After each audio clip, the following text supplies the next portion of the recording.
Hello दोस्तों, आज हम लोग एक सुहाग गीत गाने जा रहे हैं। अगर आप लोगों को अच्छा लगेगा तो लाइक, सब्सक्राइब और कमेंट जरूर करिएगा। ये मेरी चाची है, कम से कम इनके लिए तो कर ही देना। कैसा लगा गाना जरूर बताना एक बार। राधे राधे। जय श्री कृष्ण।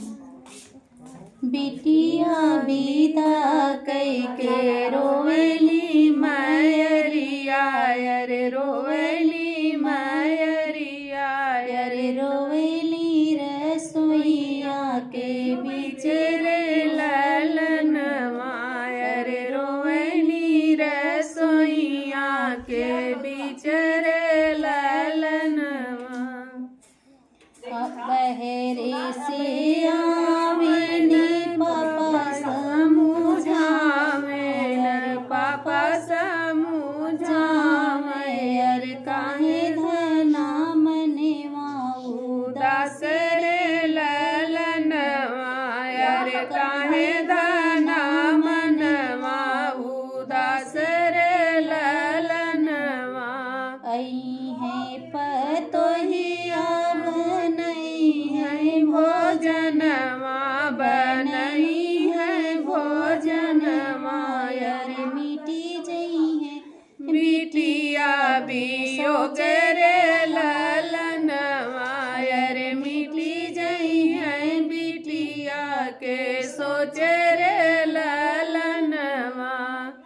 दूधवा के पियले पियसिया ना जई है, पियसिया ना जई है, अरे लगी जई है पानी के पियास रे ललनवा, अरे लगी जई है पानी के पियास रे ललनवा।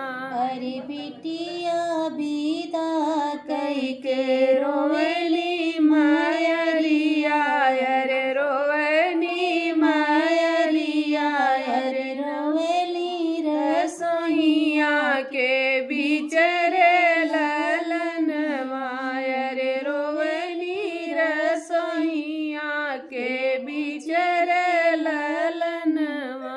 अरे आई है पतोइया बनई है भोजनवा, बनई है भोजनवा, अरे बिटिया ना होई है पतोहर ललनवा, अरे बिटिया ना होई है पतोहर ललनवा।